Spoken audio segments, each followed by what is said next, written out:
In a time when the world was young and demons ran unfettered across the face of the earth, the powers that be chose a young woman, one girl in all the world, to combat the forces of darkness. Upon her death, the power passed to another, and another, down over the millennia, with each girl inheriting the power of her predecessor, the power of the Slayer. For ages, the Council of Watchers has trained and guided these girls in the duties and responsibilities that come along with their gifts. At present, Buffy Summers is the chosen one, the Slayer, and I am her watcher.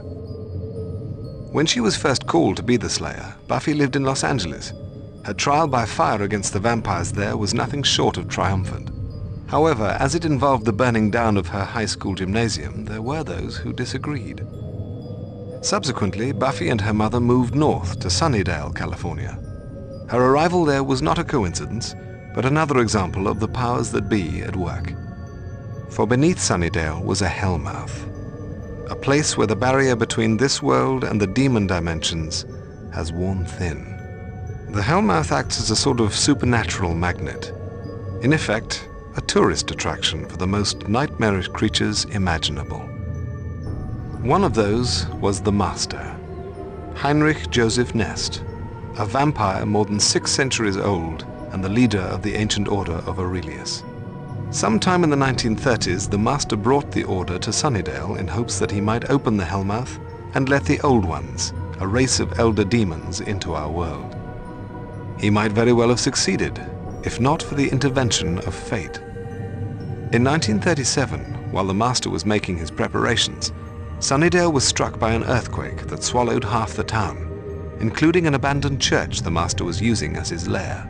The earthquake disrupted the Order's ritual and trapped the Master between worlds in the process. Opening dimensional portals is tricky business. In 1997, the Master was finally freed and succeeded briefly in opening the Hellmouth. Fortunately, the Slayer prevented the ritual from being completed, and it was sealed again. Buffy also defeated and destroyed the Master. So powerful was he, however, that his bones were left behind. They were buried, and then the soil around them consecrated with holy water. Still, his followers in the Order of Aurelius disinterred his remains and attempted to restore their Master to life. Again, Buffy thwarted them, disrupting the ritual and pounding the moldering bones of the Master to dust with a sledgehammer. The Master. We thought he was gone for good.